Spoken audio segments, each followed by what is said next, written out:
La República Popular China se ha convertido en la última década en un país de referencia para las relaciones comerciales y culturales.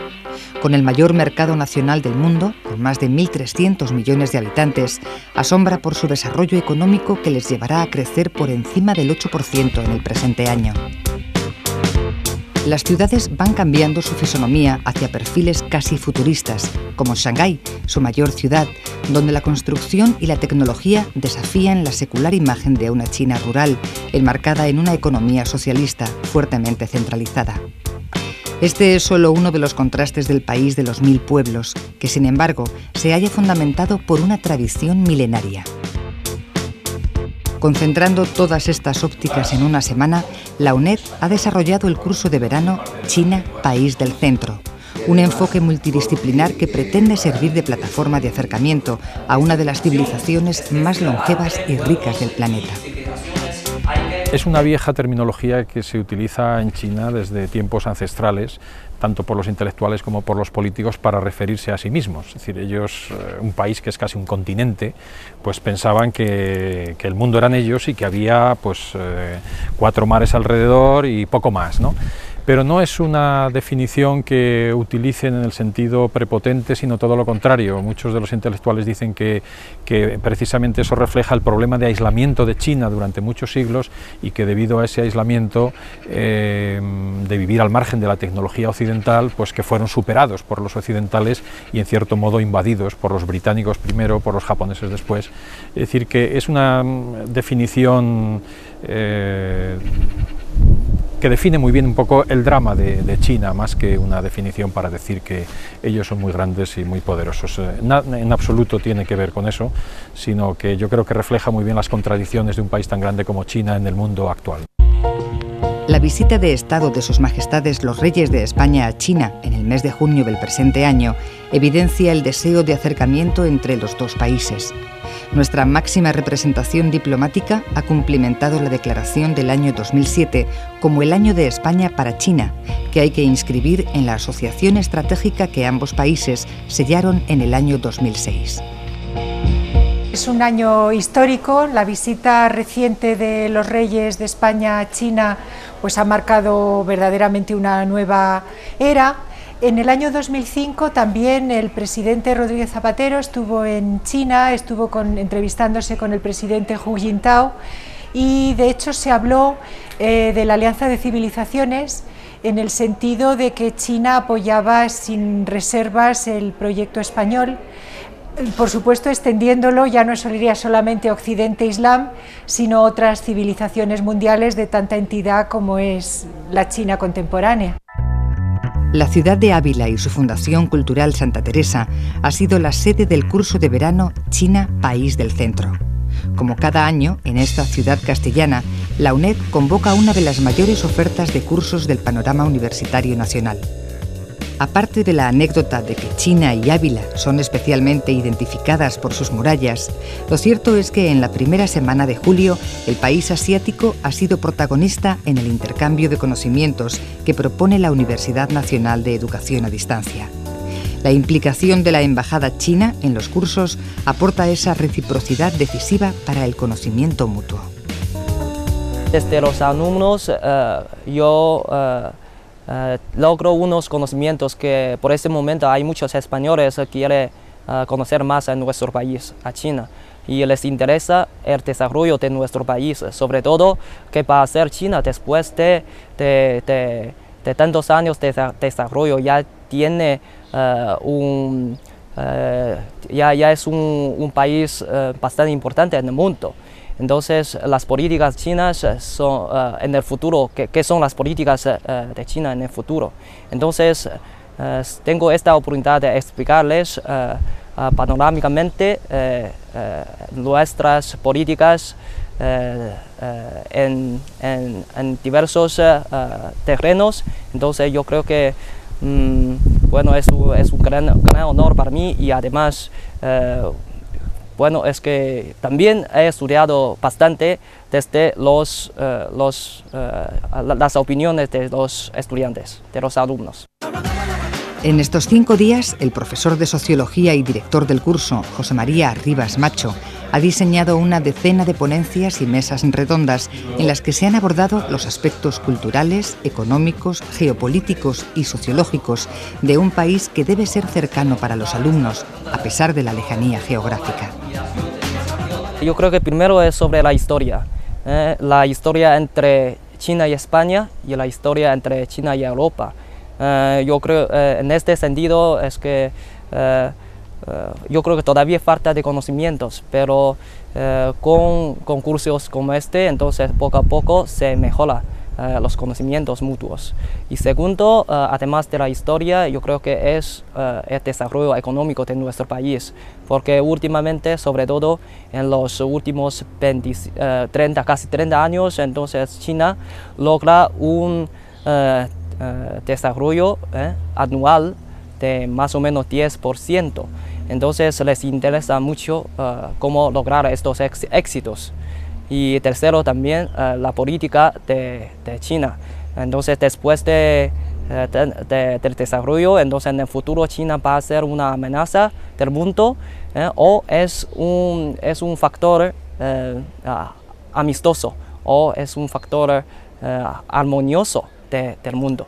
Entonces yo creo que estos son temas más interesados por los alumnos. Tienen valores muy importantes como son la paz, la solidaridad, la colaboración, y luego, aunque están inscritos en unos programas de desarrollo y de aceleración económica que nos pueden asustar un poco, pero ellos tienen por su cultura ancestral una muy buena relación con la naturaleza, con el pensamiento que equilibra las relaciones entre los seres humanos y la naturaleza, y yo creo que esa es una aportación china muy importante para el mundo. En el curso ha habido también lugar para que en esa intención de conocimiento no nos detuviésemos en el presente, que en el caso de China hubiera supuesto un vacío fatal. Como nos demostró el profesor de la Universidad de Cambridge, Sir Geoffrey Lloyd, acercarnos al pueblo chino nos obliga a entender a una civilización que se ha levantado con unos cánones propios que no se ajustan a nuestra tradición grecolatina y, por tanto, a nuestra visión. Cielo, tierra, sociedad son todos iguales y muy cerca la una a la otra, más cerca que en Occidente, en el pensamiento occidental, porque nosotros hemos utilizado analogías microcósmicas, macrocósmicas, claro, pero hemos pensado antes cristianismo y después del cristianismo que el hombre es una cosa muy especial.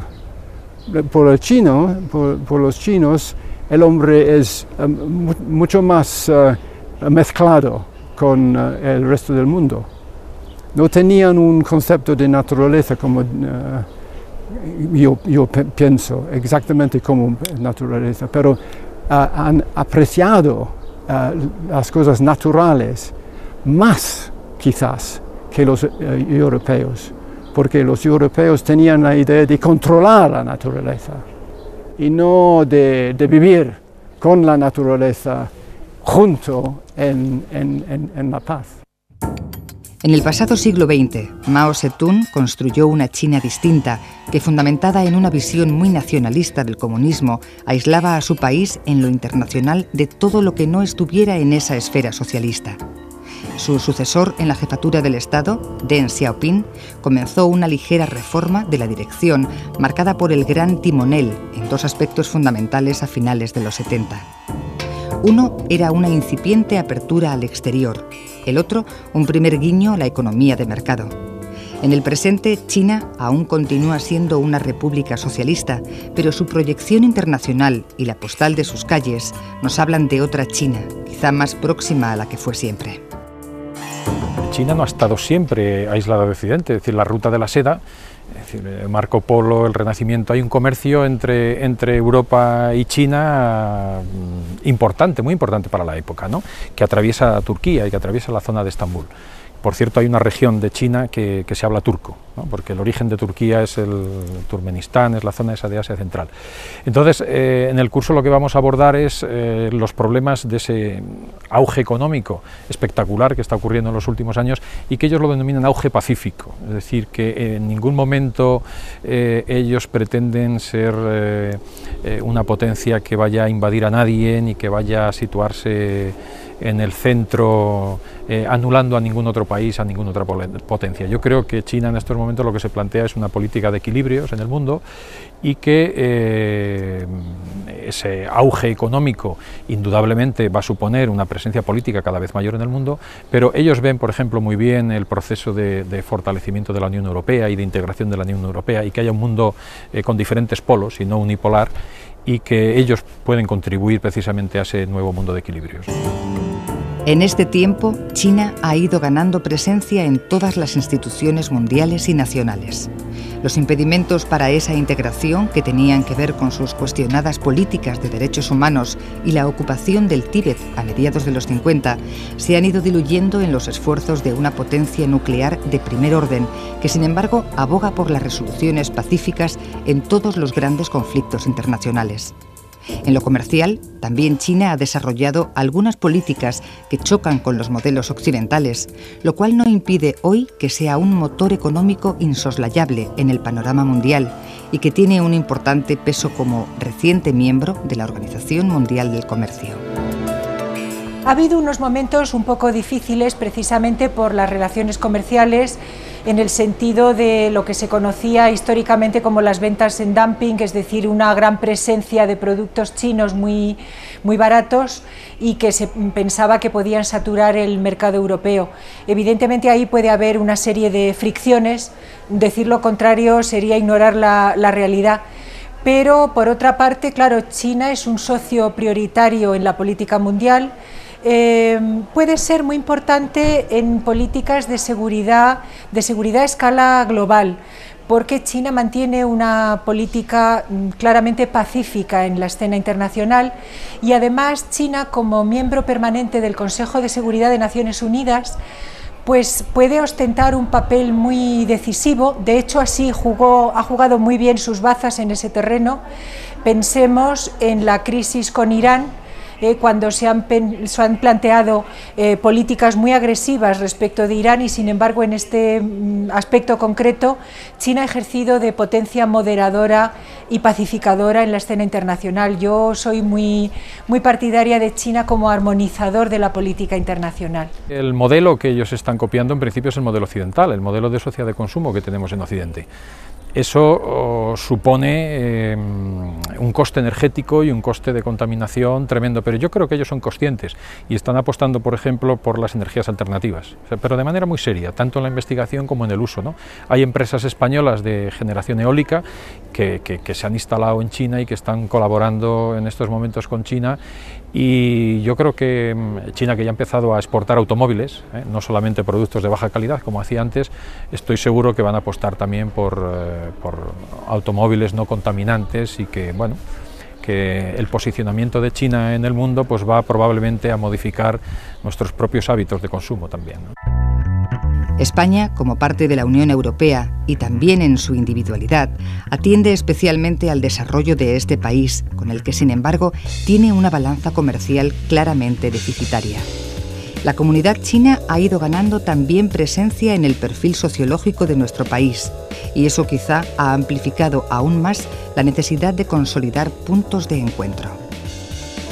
Lo más convencionalmente tratado, y además, claro, en este sentido España es deficitaria en su balanza comercial con China, pues son las relaciones comerciales, son las más evidentes, las más directas y por donde se ha empezado.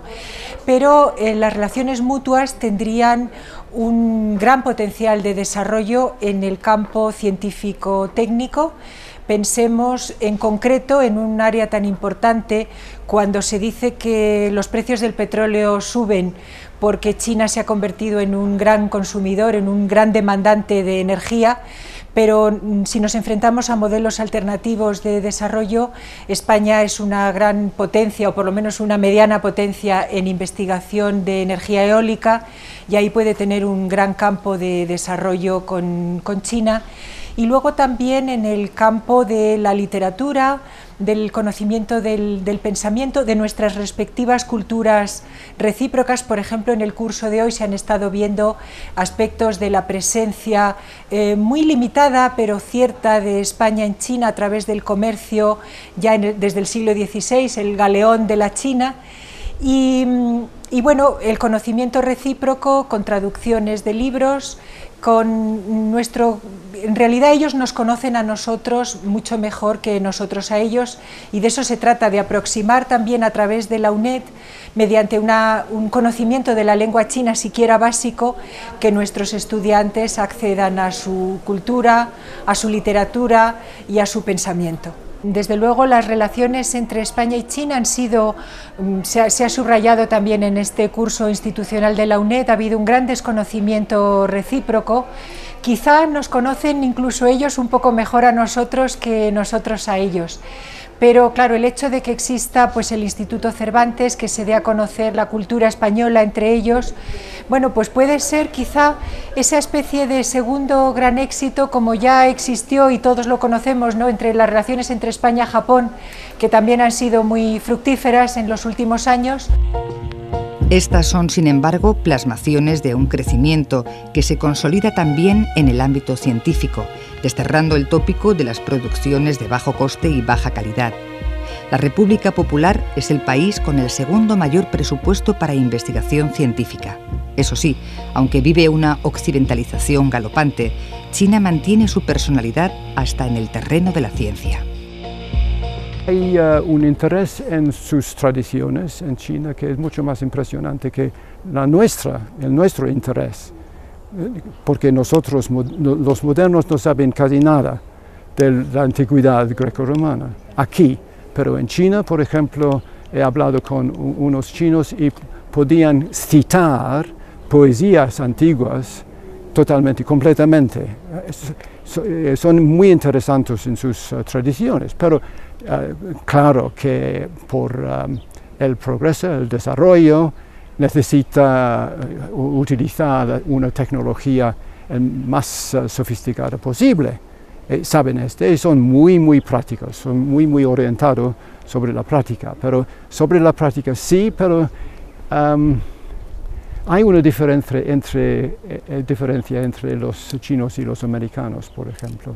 Son mucho menos materialistas en China, en mi experiencia, en mí.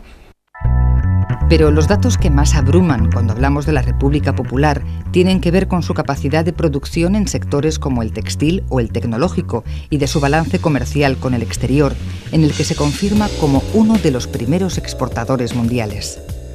China es también el segundo consumidor de petróleo mundial, lo que nos habla de un país que se mueve y que produce. Hoy es habitual que en los puertos se vean grandes contenedores con rótulos en chino, o que las tiendas de ciudades europeas hayan cambiado en algunos casos de dueños y productos. Para esto los chinos también aplican su propia filosofía. Hay puntos de encuentro y luego hay cosas que son muy distintas. Ellos utilizan una palabra mágica, pero los chinos también aquí en España. La palabra mágica es aprender, aprender, aprender. Ese es el lema fundamental que te repiten constantemente los chinos. Yo creo que es un lema útil, modesto, no van con ninguna prepotencia de ningún tipo, pero que yo creo que les está dando muy bien resultado. Entonces yo creo que también nosotros tenemos mucho que aprender de China y luego colaborar, fomentar actividades científicas, económicas, culturales, de intercambio y de relación, ¿no? Beijing, Hong Kong o Shanghái son las ciudades chinas más reconocibles y lo son también como núcleos mundiales en el ámbito económico. Su cultura se exporta a muchos países y muchos turistas eligen este país como destino, pues monumentos como la ciudad prohibida de Pekín ya no está prohibida ni para los chinos ni para los extranjeros, síntomas de que el hermetismo chino ya no lo es tanto. Es un país que quiere saber de los demás y que quiere ser conocido.